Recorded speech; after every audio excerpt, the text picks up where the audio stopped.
Most car crashes end in seconds, but some leave behind scenes so disturbing they haunt people for years. In this video, we'll go through 5 more real cases where a simple drive turned into something far worse. These aren't just tragic, they're confusing, violent, and sometimes unexplained. Each one shows how fast life can change, and how not every crash has a clear reason.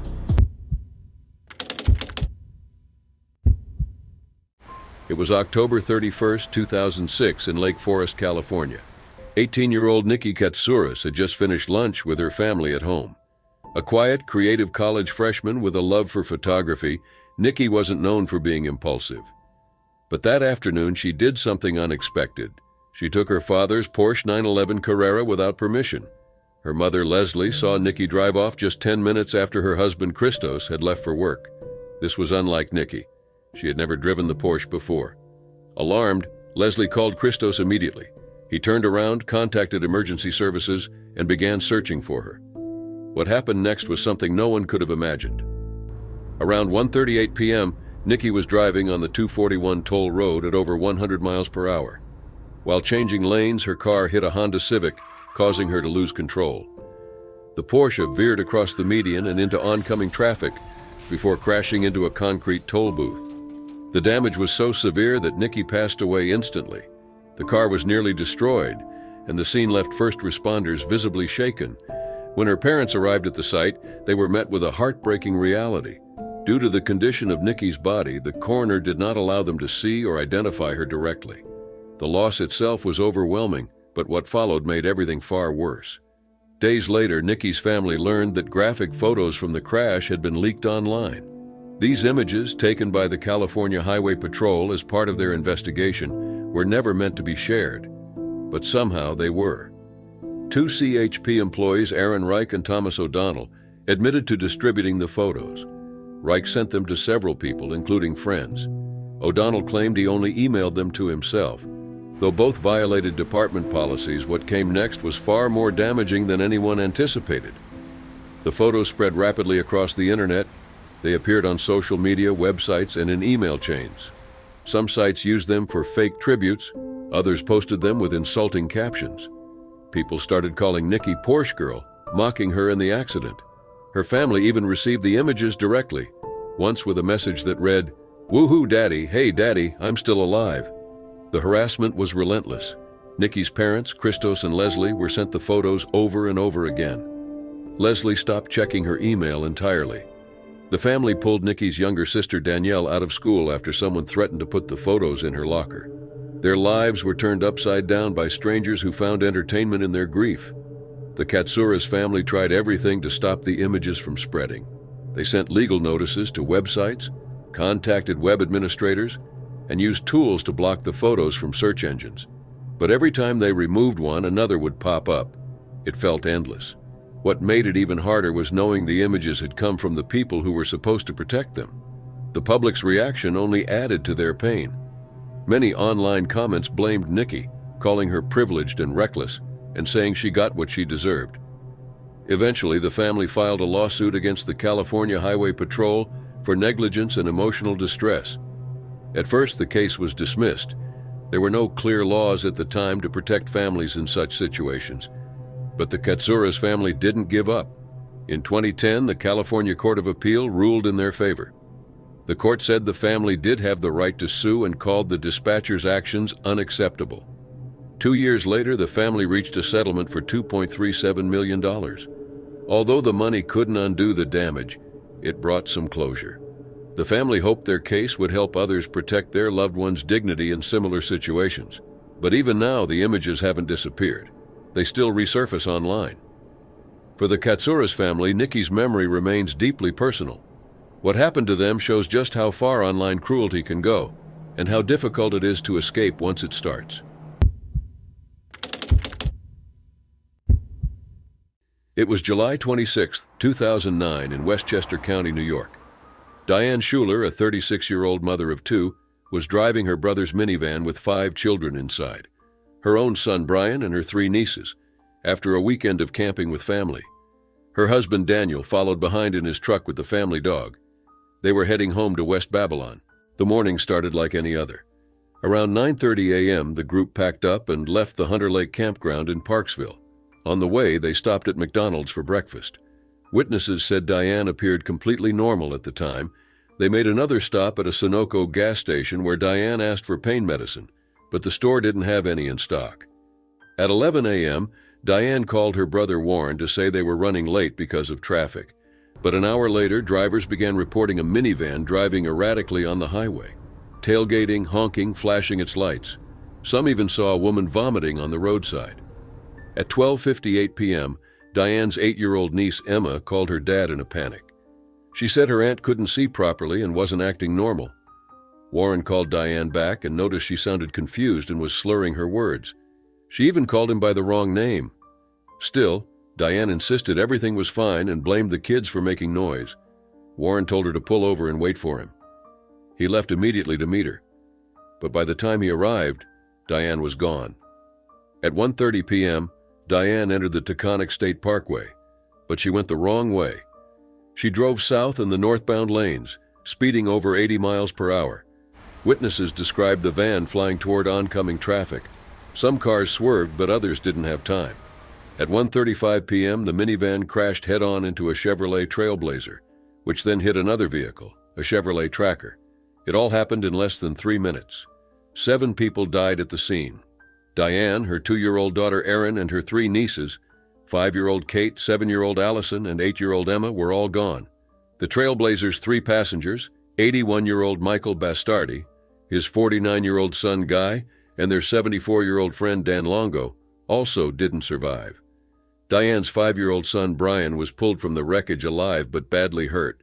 One of his cousins survived the crash initially but passed away later in the hospital. Brian was the only one who survived, though his injuries would change his life forever. First responders found a broken bottle of vodka in the van. That became a key part of the investigation. Diane's toxicology report later showed her blood alcohol level was 0.19%, more than twice the legal limit, and she had high levels of THC in her system, suggesting recent marijuana use. The findings shocked those who knew her. Diane had a reputation for being responsible and caring.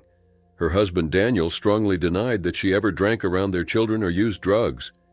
He believed she may have suffered a medical emergency like a stroke and said that had to be the cause of her behavior. But the results told a different story. Investigators confirmed Diane had been drinking heavily before the crash. The alcohol level in her blood matched what would be expected from the amount of vodka found in the van. Daniel continued to question the findings. He pushed for more tests and even had Diane's samples re-examined. But the conclusions didn't change. Diane had been under the influence while driving, and her actions were ruled as reckless. Officials classified the crash as a case of negligent driving, and the deaths were labeled as avoidable. The tragedy led to calls for tougher laws. New York's governor at the time, David Paterson, introduced the Child Passenger Protection Act, making it a felony to drive under the influence with a child in the car. Years later, Diane's family remains divided. Some still believe a medical issue caused her to act the way she did. Others accept the investigation's findings. But for those who lost loved ones, the damage was already done. Even now, more than a decade later, one question still haunts everyone. What really happened that day on the Taconic Parkway? It was October 30th, 2015 in Los Angeles, California. 20-year-old Richard Pananian from Burbank was driving to his first day of work at the Glendale Collision Center. He loved cars and had been looking forward to this job. That Friday morning, he was behind the wheel of his 2004 Ford Fiesta, speeding down the southbound side of the 5 freeway. But by 7 a.m., Richard would be gone, and the way it happened left people across the country in disbelief. Just 5 days earlier, on October 25th, Richard's family had taken part in a religious ritual. It was a traditional Armenian Christian offering called a matah, a lamb sacrifice done to thank God for someone's survival after a serious health issue. It's also believed to offer protection from future harm. Richard had been through major health struggles before. His cousin Armin Kardashian said that his life had once been spared. The family believed the ritual would keep him safe going forward. But just days later, something completely unexpected happened. That morning around 7 a.m., Richard was driving through the Griffith Park area on Interstate 5. Witnesses saw him speeding, weaving between lanes and passing cars on the right shoulder. He was in a rush, ignoring the regular traffic flow. At one point, his car clipped the back of a Ford F-150 pickup truck traveling about 50 miles per hour. The impact caused Richard's car to flip over multiple times, roll up an embankment, and then something almost impossible happened. Richard was thrown from his car. He was ejected with such force that his body was launched more than 20 feet into the air. He landed on top of a large freeway sign for the Colorado Street exit, high above the road. At first, drivers thought it had to be some kind of Halloween prank. It didn't seem real, but it was. Richard's body was lying across the ledge of the sign, in full view of commuters below. Emergency calls flooded in. Firefighters rushed to the scene. By the time they arrived, traffic had come to a complete stop. A ladder truck was brought in, and a white sheet was carefully placed over Richard's body. It took over 2 hours before a coroner's representative arrived. Eventually, firefighters were able to bring him down from the sign. Investigators from the California Highway Patrol began looking into what happened. Officer Edgar Figueroa confirmed Richard had been driving recklessly and wasn't wearing a seatbelt. "Anytime you speed and don't wear your seatbelt, there's a good chance you'll get hurt," he said. Los Angeles Fire Department spokesman Brian Humphrey added that Richard was already gone by the time help arrived. The crash happened near Atwater Village, just outside Griffith Park. Investigators closed the stretch of freeway for hours. But the most disturbing part wasn't just the crash. It was the way Richard's body ended up on that sign. Many found it difficult to understand. Later, Richard's cousin Armin shared more details. He claimed Richard always wore a seatbelt and had even installed a 5-point harness in his car. Armin said he was cautious and safety-minded. Still, CHP officers were certain he wasn't wearing any kind of restraint at the time of the crash. What made the situation even more unsettling was the timing. Just 5 days before, Richard's family had performed the matag to protect him from harm. On a GoFundMe page, Armin wrote, "In the Armenian culture, sacrifices are done when someone escapes death, as Richard's life was once spared. But now Richard was gone." Armin called the situation ironic. Not only did God choose to take this young man's life, but decided to make such a spectacle out of it, he wrote. Back home, Richard's family was left confused and heartbroken. The image of his body on that freeway sign stayed with everyone who saw it. Coroner Lieutenant David Smith reported that Richard had multiple fractures, but the exact cause of death was not immediately known. Toxicology results were expected to take several months. The pickup driver and 2 passengers were unharmed, but the scene deeply affected those who witnessed it, especially emergency responders and commuters who saw it happen. Richard's family remembered him as kind and selfless. He wasn't materialistic. He loved working with his hands and he loved cars. That Friday morning, he was headed to start a new chapter in his life, but he never made it. A GoFundMe page raised over $13,000 in a day for funeral costs. His family described him as someone with a beautiful soul who always took time to show he cared. They hoped the matag would keep him safe, but instead, his life ended in one of the most public and unexplainable ways imaginable. It was June 20th, 2024, in Riverside, Alabama, a small town of just over 2,000 people, about 40 minutes from Birmingham. At the center of town stood Riverside Baptist Church, a building nearly 100 years old, deeply rooted in the community's history. But early that Thursday morning, everything changed. At around 1:30 a.m., police got a call. A car had slammed into the church and the building was on fire. Flames spread quickly. Firefighters from Riverside and nearby Pell City rushed to the scene. But despite their efforts, the church couldn't be saved. Inside the crashed vehicle was the body of 19-year-old Anthony Banks Jr. Police said he'd lost control while taking a sharp turn near the church. His car veered off the road, crashed into the building, and caused the fire. The flames were intense. Anthony didn't make it. He had just turned 19, only 17 days earlier. His mother later shared her grief online, asking for help with funeral costs. She wrote, "His life hadn't even started before he was tragically taken." Friends remembered him as kind, cheerful, and someone who brought joy just by being around. But the story didn't end there. 3 days later, at nearly the same time in the early morning hours of Sunday, June 23rd, another tragedy struck. At 12:53 a.m., Riverside police were chasing a 2019 BMW X5. The driver, who had taken the car from a family member without permission, wasn't stopping. The vehicle sped through the same area where Anthony's crash had happened. The driver was 19-year-old Jennefer Arellano-Maldonado, Anthony's girlfriend. During the chase, she lost control of the vehicle. It ran off the road near the ruins of the burned-down church, hit a brick wall, and caught fire. She was not wearing a seatbelt and was trapped inside. Just like Anthony, she didn't survive. 2 young lives, 2 crashes, the same exact place, just 3 days apart? Authorities confirmed the connection between Anthony and Jennefer. The church that once stood as a symbol of community had become the site of 2 heartbreaking accidents. Jennefer's crash added even more damage to the already burned remains. Firefighters said both crashes resulted in fires that were hard to control. In Anthony's case, the flames lasted into the next morning and even required aerial support. The Riverside Fire and Rescue later posted a message expressing sympathy for the families and the church community. Following Jennefer's crash, Senior State Trooper Brandon Bailey confirmed she had been fleeing police. The car she was driving had been reported missing by a family member. She was alone when the crash happened. On Monday, police confirmed that her crash took place in the same location as Anthony's. The church was completely destroyed. Mayor Rusty Jessup said they planned to rebuild it. A local resident, Harry Sweener, said, "I hate to see it the way it is. I hope they rebuild it and make it as nice as it was." It was a really nice church. Even with the church gone, the emotional impact of these events was only just beginning to settle in. What made this story especially difficult was how everything seemed connected.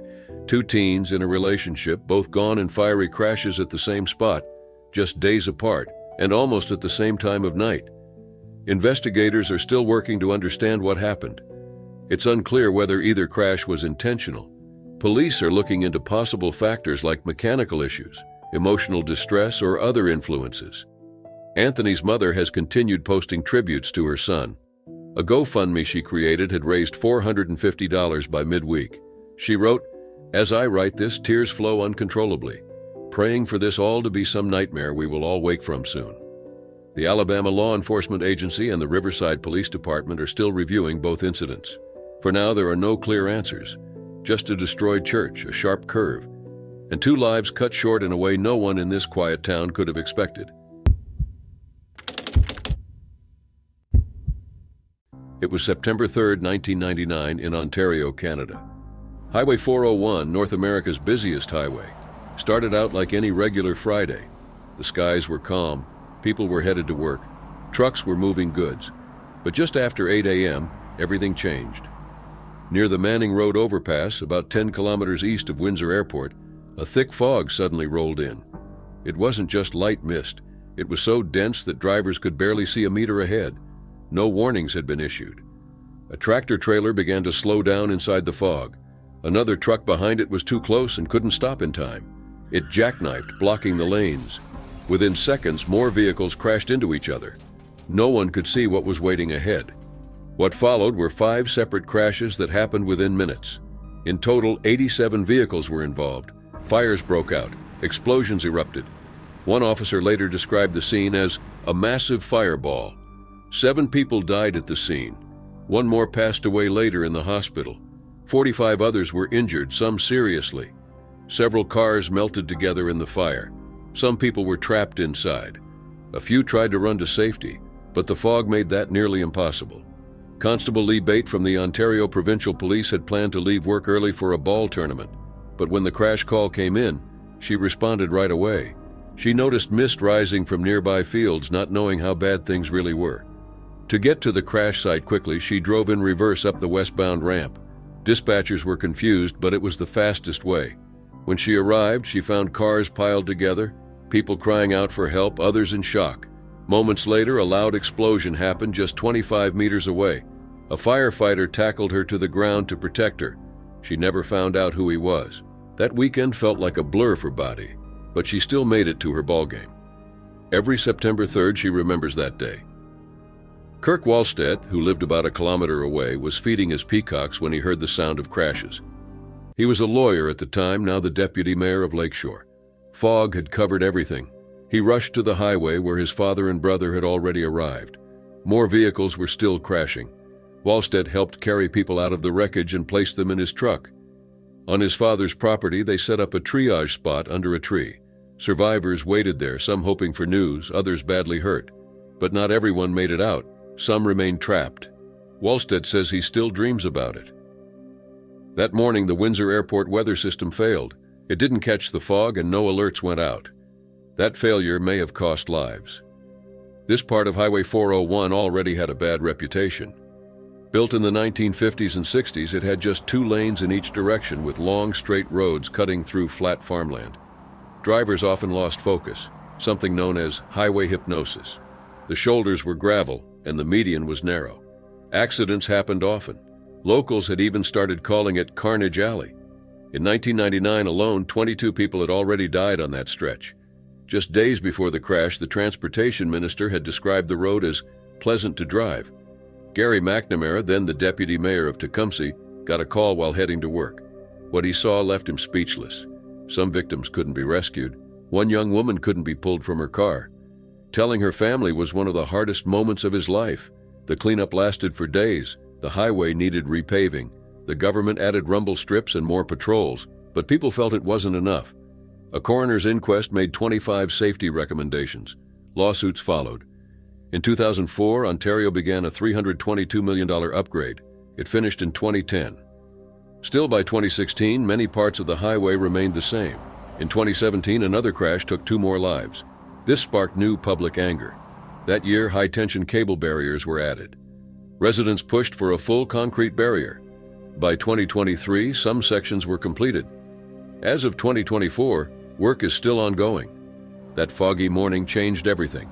8 lives were lost, dozens were hurt, and an entire region was left asking how this could happen with no warning.